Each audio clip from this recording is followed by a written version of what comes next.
यह heart touching story लिखते हुए आज मेरी भी आंखें नम हुई है। मैं आज आपसे कहना चाहूँगी, ठीक ऐसे ही होते हैं हमारे पिता।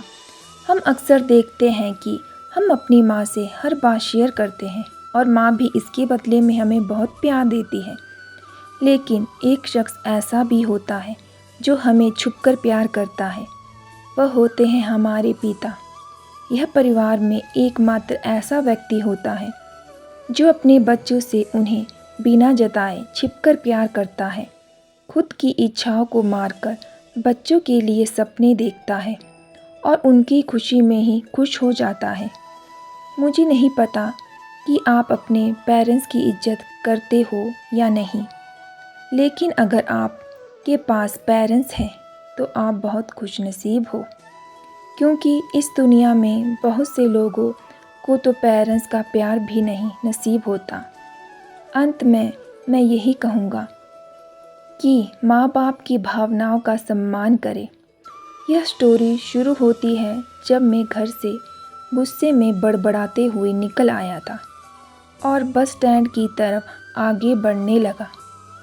मैं मन ही मन बड़बड़ा रहा था। पता नहीं कितने पैसे छुपा के रखे हैं, लेकिन मेरे लिए एक बाइक नहीं ले सकते। अब मैं यहाँ से चला जाऊँगा और तब तक वापस नहीं आऊँगा जब तक मैं खुद के पैसों से बाइक नहीं खरीद लेता। इतना सोच ही रहा था, तभी मेरे पैर में मुझे कुछ चुभने का एहसास हुआ। नीचे देखा तो समझ आया कि जल्दबाजी में पापा के जूते पहन आया हूँ। उन जूतों में कील उभरी हुई थी जो मेरे पैर में बार बार घाव किए जा रही थी। लेकिन उस समय गुस्सा अधिक था, तो मैं बड़बड़ाते हुए आगे बढ़ गया। एकाएक मुझे याद आया कि मैं पापा का पर्स भी साथ ले आया हूँ। मेरे खुराफाती दिमाग में एक ख्याल आया, क्यों ना आज पापा का पर्स चेक किया जाए, जिसे आज तक उन्होंने किसी को हाथ तक नहीं लगाने दिया था। पता नहीं कौन सा खजाना छुपा है इस पर्स में जो किसी को हाथ नहीं लगाने देते थे। जब मैंने पापा का वह पुराना पर्स खोलकर देखा तो उसमें पैसे तो नहीं मिले, लेकिन पैसों की जगह पर एक डायरी रखी हुई थी। तब मैंने सोचा, ओह, तो यहाँ खजाना छुपा रखा है। मैं समझ रहा था कि यहाँ पापा ने लिखा होगा कि किस से कितने पैसे लेने हैं और किसको कितने पैसे दिए हैं, लेकिन मैं गलत था। जब मैंने उस छोटी सी डायरी का पहला पेज खोलकर देखा तो वहाँ पर जो लिखा था वह थोड़ा सीरियस कर देने वाला था। डायरी में जो लिखा था उसे पढ़ने के बाद मेरे चेहरे पर जो एक्सप्रेशन थे, क्योंकि डायरी में वैसा कुछ नहीं था जैसा मैं सोच रहा था।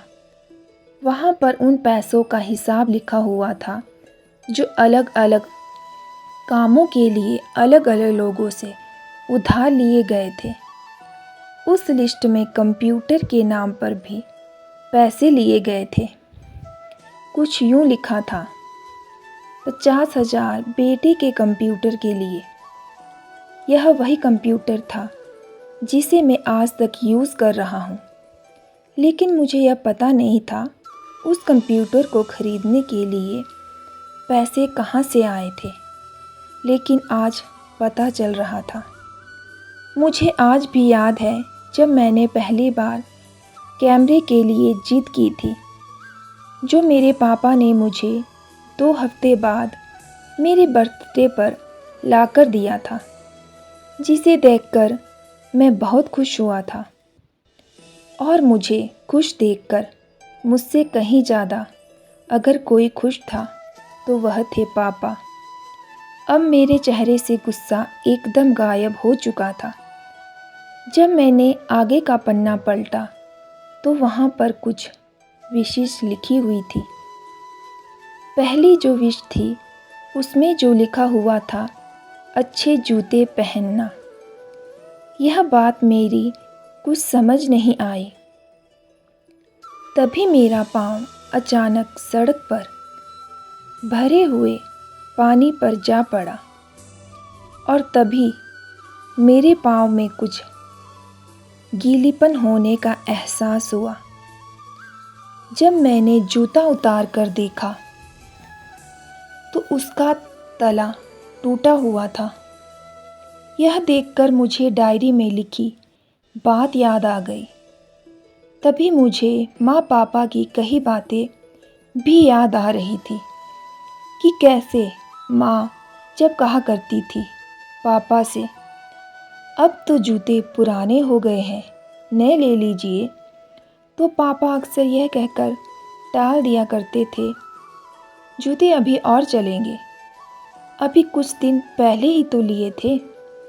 मुझे आज समझ आ रहा था कि कितने दिन और चलेंगे।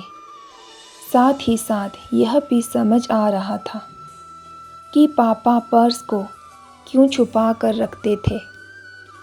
तभी उस डायरी को पढ़ते हुए बस स्टैंड पर पड़ी बेंच पर आकर बैठ गया। अब उस डायरी का आखिरी पन्ना बचा हुआ था। उस पन्ने को जब मैंने पलट कर देखा तो वह कल की डेट लिखी हुई थी। तारीख के नीचे लिखा हुआ था 50,000 रुपये बाइक के लिए। बस इतना पढ़ा और दिमाग सन रह गया। अब मेरे मन में कोई शिकवा गिला नहीं बचा था। बस मेरी आंखों से आंसू चले जा रहे थे। मुझे आज तक नहीं पता तब मैं क्यों रोए जा रहा था। वह गायब हो चुके थे। अब मैं जल्दी से घर की तरफ भागा, लेकिन जूतों की वह कील पाँव में अब तक घाव बनाने में कामयाब हो चुकी थी। मैंने जूतों को रास्ते में ही निकाल कर फेंक दिया और भागते लड़खड़ाते हुए घर जा पहुंचा। लेकिन पापा घर पर नहीं थे। मैं समझ गया वह कहाँ थे। मैं सीधा पास वाली बाइक एजेंसी की तरफ भागा। पता नहीं आज कहाँ से इतनी ताकत आ गई थी कि मैं भागते हुए थक नहीं रहा था, और वह भी बिना जूतों के नंगे पैर।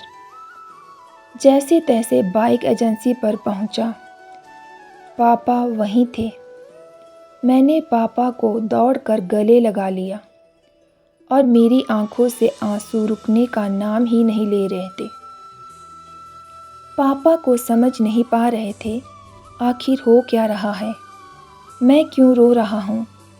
मैंने पापा से कहा, पापा मुझे मोटरसाइकिल नहीं चाहिए, आप अपने लिए जूते ले लीजिए। अब आज से मैं जो भी करूँगा अपनी मेहनत से अपने बलबूते पर पढ़ कर करूँगा। आपने माँ के बारे में तो बहुत सुना होगा, बहुत जगह पढ़ा भी होगा। माँ के लिए अच्छी अच्छी हिंदी कहानियाँ लिखी गई हैं, लेकिन पिता के बारे में बहुत कम ही लिखा गया है।